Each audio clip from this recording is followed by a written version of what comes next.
the 16th day of the Diddy trial was over, and it was revealed that Diddy was dating Jay-Z and Beyoncé. Jay-Z worked with Beyoncé when she was only 16, which shows that Diddy wasn't working alone. Then there's the claim that Diddy touched her and threatened to kill her when she worked for him. The guard that Diddy paid to get rid of his freak-off tapes has come forward and said what happened in his hotel room. We need to break up what we want to talk about. Beyoncé and Jay-Z have a toxic relationship. He preyed on her when she was just 18 years old. Fans accuse him of grooming her and then later on controlling her every move. At the same time, it's been revealed that he's a cheater and he cannot be trusted. So let's get into it. I predict a Beyoncé and Jay-Z divorce announcement in 2025. It's officially gone too far. It's too much. The allegations are terrible. And I'm one of the biggest fans of Beyoncé. She is a legend. She is so talented.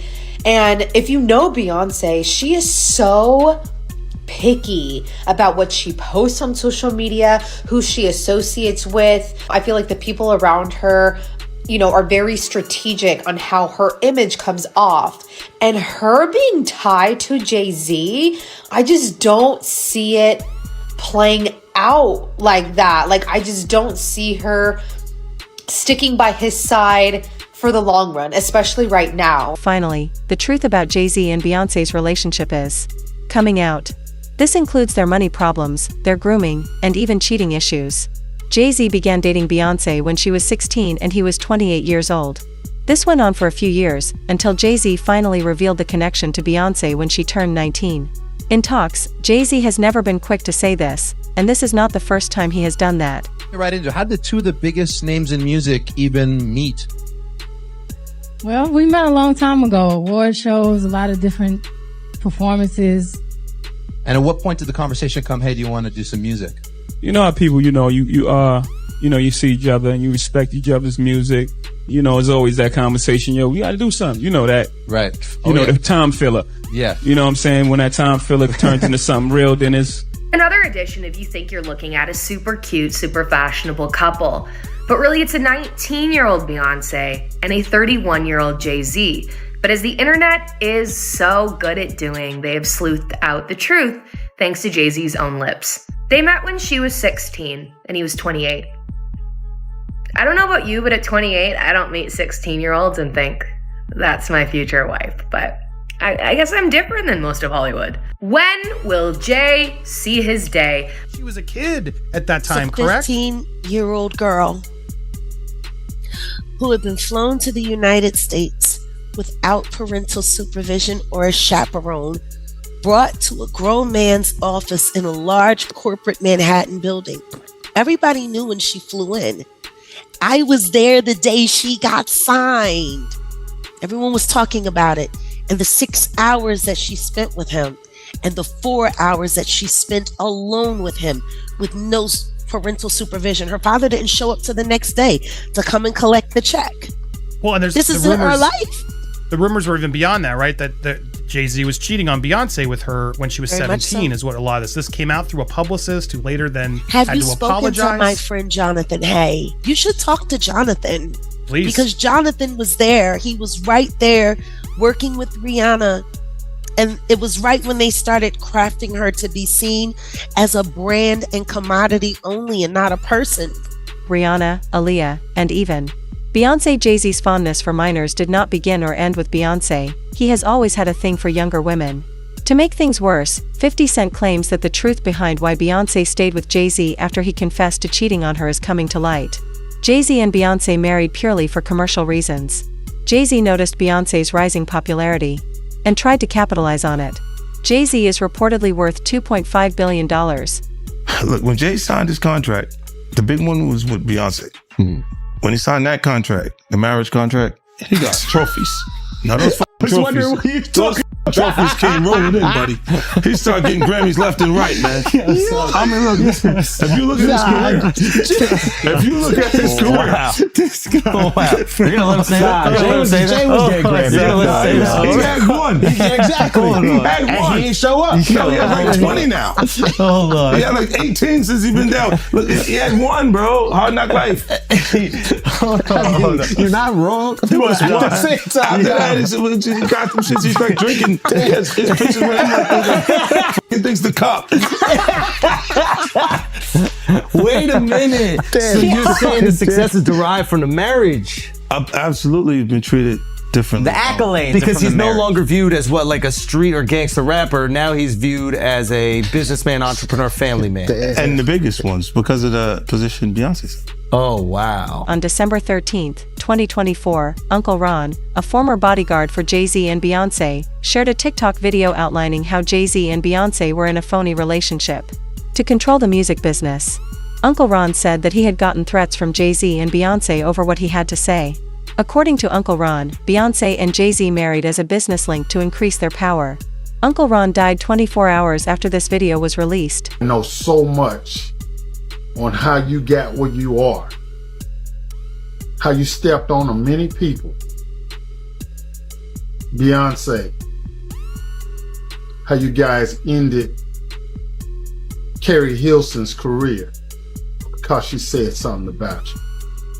That's how hateful you guys are, how you step on anybody to stay on the top. So remember, your relationship was a business relationship, financial, to get to the top, to become billionaires.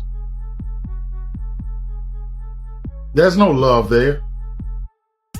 See, what's done in the dark will definitely come in the light. Keep your threats up. I'm here today, and what I got to say, I'm gonna say it. So don't make idle threats to me. I say I ain't Biggie. Say I ain't Beanie Siegels. I ain't Freeway. How you wrote all them off the minute they did for you to get you to the top. All them writing for you, and then the minute you get a little taste of success, you wrote them off. You just totally said, I don't know him. Say you don't know me. I dare you. I dare you. Remember, all the receipts, all the proof, the old school footage, I still have it. See, hardly nobody knows, but I'll say it, man. Yeah, Beyonce's on drugs. She been on them for a long time, and you keep her that way. Y'all wish it what you wish it to stay on top. But there's one thing about me, bro. I can't be bought.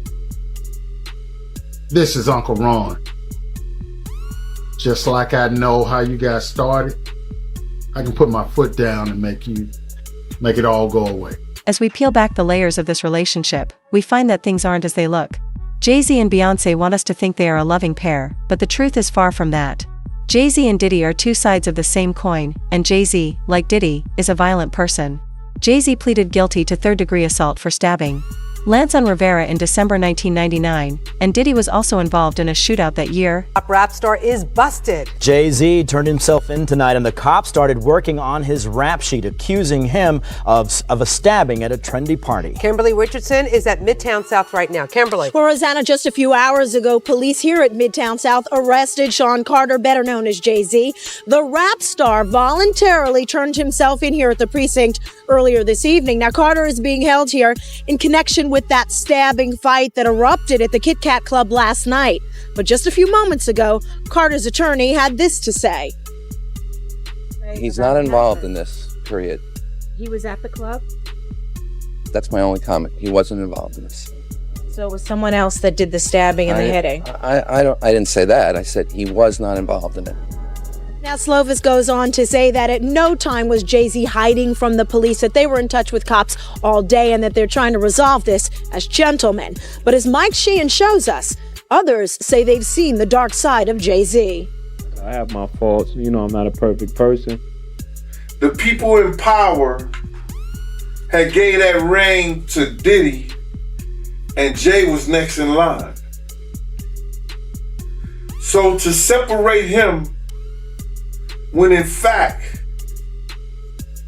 they may be two of the same, but because Jay-Z is low-key, that low-key sneaky shit, and Diddy is and was rambunctious, you know, just out with it, it don't mean that they not two of the same. One just a little quiet with his shit. What happened at the basketball game? When they ran into, you guys ran into Jay-Z? They was just talking. They was talking amongst each other about their little white girls. They little skinny white girls. And I mean, did Diddy always say negative things about Jay around you? The time he was trying to get Ja Rule to go at Jay, yeah. People near Jay-Z have been saying this for years. Jay-Z was pimping Beyoncé to Diddy in the same way that Diddy was pushing Cassie. Hollywood is a horrible place, and this trial is revealing all of the horrific things that happened behind the scenes. Jay-Z fostered and brainwashed Beyoncé, beginning at the age of 16. This is why Solange feuded with Jay-Z and distanced herself from the Carters years later. Always been the type of individual that want to have ups on the next person no matter what they was doing. He did the stuff to Ja Rule so he could go after Jay-Z. They not gonna come out and speak on nothing that has anything to do with them, and they praying that they not on the tape doing crazy stuff, being oiled up in the whole 9 yards. Until the feds say, hey, yo, listen here. Hey, buddy, we got you on this tape, and girl looked like she was pretty young. We're not gonna show it, but we need you to come and testify against Brother Love. That's when they're gonna start talking, and they're not gonna be talking in his favor. 250 cameras all over the house. Somebody got caught stealing a cookie out the cookie jar. When you that powerful, you didn't get that powerful without having 1 or 2 or maybe 3 ups on something. Jaguar Wright was Jay-Z's backup dancer, and she spent years convincing everyone in the business that he was a monster. Beyoncé knew everything Jay-Z was doing, yet she did nothing to stop him, instead covering up his crimes. Because for 4 years, I've been screaming, not just Diddy, but Diddy and Jay-Z are monsters.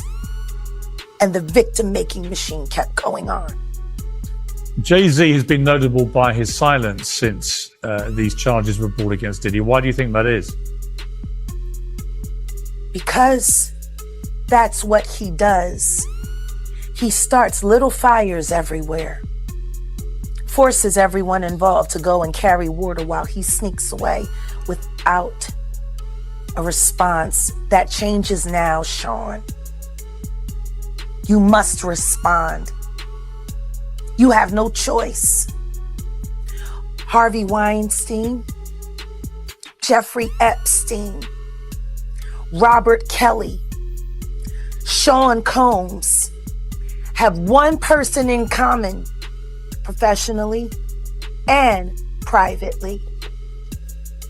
Sean Carter.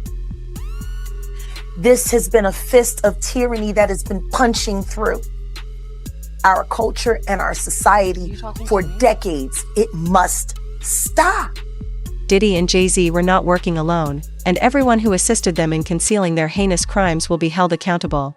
Eddie Garcia, the hotel's security supervisor, told in court about Diddy pressuring him to sign an NDA. Diddy and his team were trying to remove the tape of him. Garcia claimed that in return for $100,000 shared among hotel security team members, he signed a non-disclosure agreement that required him to stay silent and destroy evidence.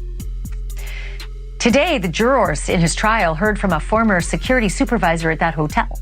His name is Eddie Garcia, and he testified that not long after the attack happened, Diddy's chief of staff, Christina Coram, called him to ask for the footage. He said that he told her no on the phone. And again, when she showed up in the lobby, said he told her no again. But that night, Garcia testified, Christina Coram called him again. And this time, she handed the phone to Diddy.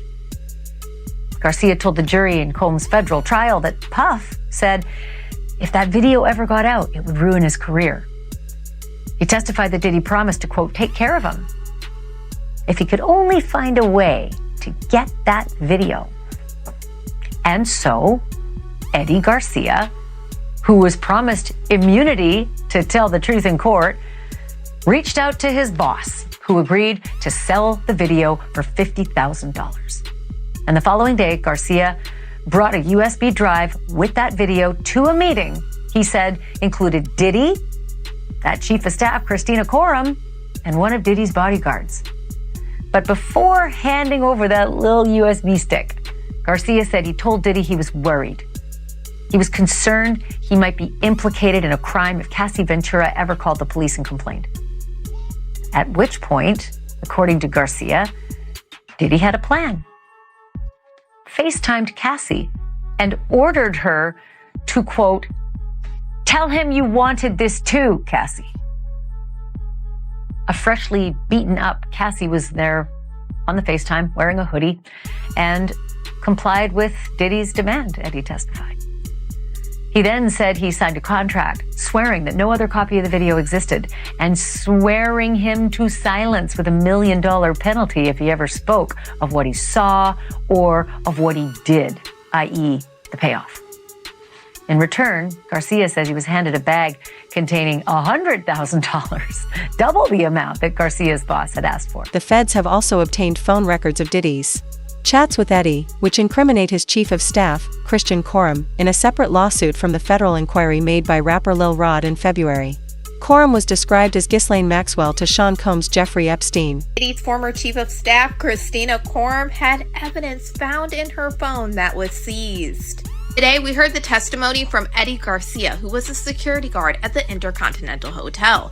And he said that Christina Coram and Diddy reached out to him multiple times to try to get possession of that video of Diddy beating Cassie Ventura, which he later claimed that him and his manager made this video disappear for Diddy and they were paid $100,000. After his bombshell testimony, the government said, I'm going to enter a stipulation into evidence. During a search at the Miami airport, law enforcement seized 2 cell phones from Christina Coram. And they are talking about when they rolled up on Diddy trying to get on his private jet when they were raiding the house in Miami and in LA. And after re-looking at all of those photos, I was able to confirm Christina Coram was with Diddy this day, and this is when they took both of her cell phones from her. Weirdly enough, this is the very last time that we would publicly see Christina Coram with Diddy, and before she would go ghost, deleting all of her social media accounts, even her LinkedIn. Now, the government is saying that there was evidence in one of these cell phones. There was 24 contacts, including one for Eddie My Angel. Eddie Garcia, the security guard, just had testified that Diddy kept calling him Eddie My Angel after he got the video for Diddy. And they were also able to confirm that it was Eddie's cell phone number that was attached to this name in this phone. And if you remember in his testimony, he said Christina Coram even called his personal number to try to get him to get this video. And there was another contact that said Eddie My Angel, friend, Intercontinental. There was also a photo of the IDs on Christina Coram's device. In Eddie's testimony, he said that Diddy made them hand over their IDs before they signed the NDAs and got the $100,000. Brianna Bungalin, Cassie's companion, also claimed that Sean Diddy Combs dangled her from a 17th floor apartment balcony and threw it at her. Brianna told the court that she had seen Cassie wounded and hurt multiple times but didn't know what to do because she was afraid of Diddy. Diddy had told everybody around him that because of his political ties, nothing would happen even if they reported the crimes, and Cassie would be the only one who suffered. Victim is expected to testify here today that Sean Combs used lies, drugs, and threats to force her into freak-offs after the jury hears more from a different woman who claims Combs hoisted her over that balcony. This morning, a critical witness for the prosecution, a woman testifying under the pseudonym Jane, who prosecutors say began a secret relationship with Sean Combs in 2020 and spent years in hotel rooms for forced sex. Jane's testimony will follow the cross-examination of Brianna Bongolan, known as Bonna, who described years of drug use with her friend Cassie Ventura. Cassie, all the way right! And she testified Ventura FaceTimed her before the premiere of her movie The Perfect Match. I want to try something new. What did you see? Prosecutors asked. Her black eye, Bongolan said. I was a little quiet, and I remember saying, I'm sorry. Bongolan testified Combs once hoisted her over this balcony after barging into Ventura's apartment on the 17th floor. For a split second, I was thinking about if I was going to fall. She said Combs kept yelling at her, you know what the expletive you did, before throwing her onto this furniture, leaving bruises. Combs denied it happened, and the defense challenged her. And I know we have some video of her as well. And so she has been testifying about a particular incident in which Sean Combs dangled her over a balcony. We have some full screens we can put up for you in which we're telling you a little bit about who Brianna is. Now, she goes by the name Bonna. She's a friend of Cassie Ventura, who sued Combs in 2024 for allegedly groping her and dangling her over a balcony. She testified about this incident. So Cassie Ventura testified about this particular incident, testifying under an immunity order granted by the judge. So yes, Brianna is under immunity here, immunity order. She got on the stand earlier and she invoked the fifth. So the big thing, the big takeaway from her testimony is about being dangled over the balcony. Defense counsel has really been trying to tear her testimony apart, attacking her credibility as well as inconsistent statements they're saying that she has made as to where exactly this dangling incident took place, saying that Cassie Ventura said it happened in a hotel, but you're up here on the stand saying it happened in an apartment, basically indicating that her and Cassie are colluding together just in order to get money from Combs, because Brianna has filed a $10 million civil suit against